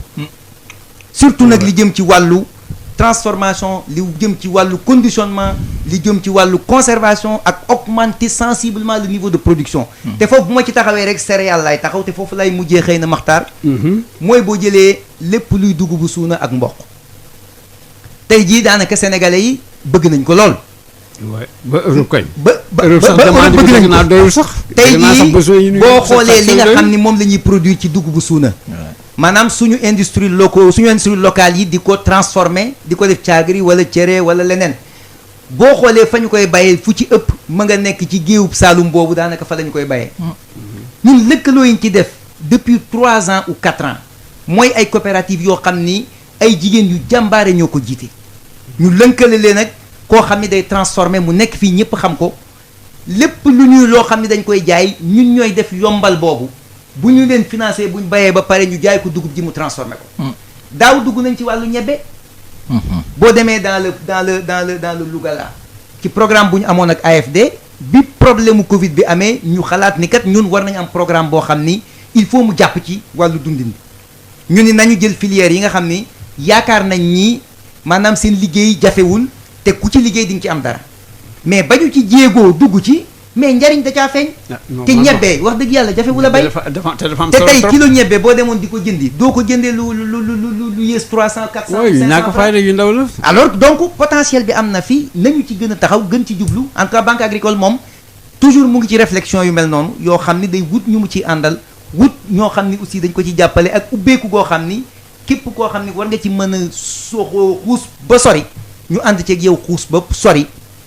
li nga xam ni moo ci war a dem ci alal aussi ñu lamb ci suñu poste li ca nekk def ko ci pour que aussi mbayum Sénégal mën a jëm kanam mais économie Sénégal dans sa globalité mën a jëm kanam. voilà merci beaucoup Cheikh Ndiaye may fàttali yow yaa amee direction communication et commercialisation léegi ñu lay gërëm vraiment si li nga xam ni indi ngeen ko si wàllu leeral mbirum banque bi ak ñi nga xam tam ñoom ngeen di jëflanteen muy institution muy ñi nga xam ne ñooy organisation yi ñi fi nekk tam ak tam organisation intergouvernementale taal yi nga xam itam également dañ fi nekk itam di leen jàppale ak financiers yi yooyu yëpp léegi ma dernier mot bi nag def naa kooku ñoo ngi koy wax Abdou Aziz Diédhiou nañ koy jox moom Abdou sa dernier mot bala nuy tëj. waaw xanaa encore une fois remercier Sud si partenariat bi comme nu ko Cheikh Ndiaye wax rek man je pense que tey dynamique bu banque agricole jël intégré lépp lu jëm si mbirum changement climatique si financement bi dynamique bu ñu rafetlu la. mu nekk nag stratégie bi ñu bâtir ko ci ñaari bunt anticipation ak adaptation je pense que tey bu ñu anticiper choc yi donc mettre en place cadre bi mettre en place outils yi tey nag il faut que tey ñu jublu si jéego bu mag bi mooy maanaam xool lan lañ war a mën a tey proposer suñu clientèle lan lañ mën a proposer état lan lañ mën mais loolu pour ñu mën ko def rek mooy lu Cheikh Ndiaye waxaat dañuy gën a dëgëral partenariat bi ma rafetlu partenariat bi nga xam ne ni ñu ngi koy def ak ministère de l'environnement à travers l'autorité nationale désignée bi nga xam ne moom mooy point focal national Fonds Vert Climat c'est-à-dire tey bépp projet bi nga xam ne ni Fonds Vert mi ngi koy financer rek maanaam foofu lay jaar ñooñu ñoo koy évaluer lëkkaloo ko moom encore une fois lancer un appel vraiment au secteur privé au secteur public ne leen banque bi seen banque la ouverture donc innovation vraiment voilà tey dynamique boobu daal lañ nekk continuer encore une fois gën a renforcer lépp li nga xam ne dina jëm ci inclusion financière bon. waaw mais dernier mot bi nag kooku def na moom maak moom ndax Sénégal am na lu yëpp pourtant ay journalistes agricoles de. waaw ñooñu tey ñu ñëw dañu bëgg ay tool xaw ma journaliste agricole pour ñoom tam participer si xaw ma si sunguf bi wala dugub ji wala gerte gi waaw xam nga nag journaliste moom financièrement kooku moom kenn waxul moom dama ne yéen seen wàll nag la lay doon yéen sax xaw yéen ko waroon def ngeen waa ana toolu journaliste yi ndax am na si temps boobu nekk ministre ñun mos nañ ko proposé mais temps boobu ku wax affaire mbay sax da ngay wax mais kii daal yéenewu ma lu baax Makhtar de man de yaakaar naa ne fi mu ne nii tool moom waxuma la toolu journaliste waaye boo xoolee li nga xam ne moom la ñuy observé fi mu ne nii képp ku am kër yaa ngay wutu maanaam tool bu nekk ca wet ga wala nga wut benn xar bu nekk si biir kër maanaam donc nag même bu dee budul journaliste sax wala muy buy journaliste aussi lépp loo xam ne daal en tout cas war naa mën a yokk suñu mbay yokk suñu koomu mbay yokk aussi qualité bi ba ñu mën di li ñu doon jéggaani ñu bàyyi ko képp koo xam ne am nga ci yitte aussi boo ñëwee banque agricole di nga ci am interlocuteur boo ci waxtaan loolu moom am naa ci yaakaar lool voilà jërëjëf mbokki auditeurs yi def naa dégg ngeen tey ji la banque agricole ñoo fi teewoon de ñoom nag ñoom yu neex rek ngeen fi wax ñun nag ñoom ñoo ngi leen di nëkk voilà merci beaucoup la banque agricole merci beaucoup LBA di gërëm également suñu mbokk auditeurs yi nga xam ni ñoo ngi nekkoon di topp émission bi yaakaar naa ni dégg nañ si yoo xam ni dana leen amal njëriñ trop di gërëm tam également suñu gan yi nga xam ne ñoo fi teewoon également Pablaye Dieye bi nekkoon partie technique Makhtar Sall doon leen présenté seen émission waar wi ñii nag daa ngeen leen gisaat yeneen jamono daan dellusiwaat incha allah nu leen souhaité rek ngeen passé tabaski bu neex yéen ñëpp ak itam la banque agricole tam defe naa moom tabaski bi daa ngeen si accompagner gaañ bu baax a baax ndax gaañ nañu xar yi cher na te yéen nañ si yaakaar nag si financement yi ngeen di joxe pour que xar yi yomb donc ñu leen di gërëm di leen souhaité yéen ñëpp yeneen tabaski yu bare nu defee ko si bànneex jërëjëf ñu doon déglu yëpp Makhtar Sall doon leen présenter seen émission jërëjëf.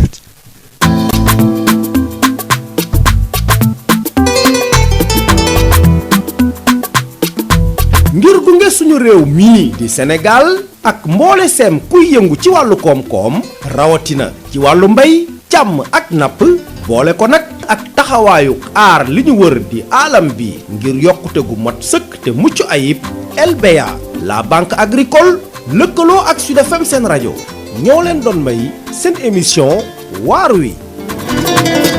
la banque agricole LBA di banque bi xarañ te ubbeeku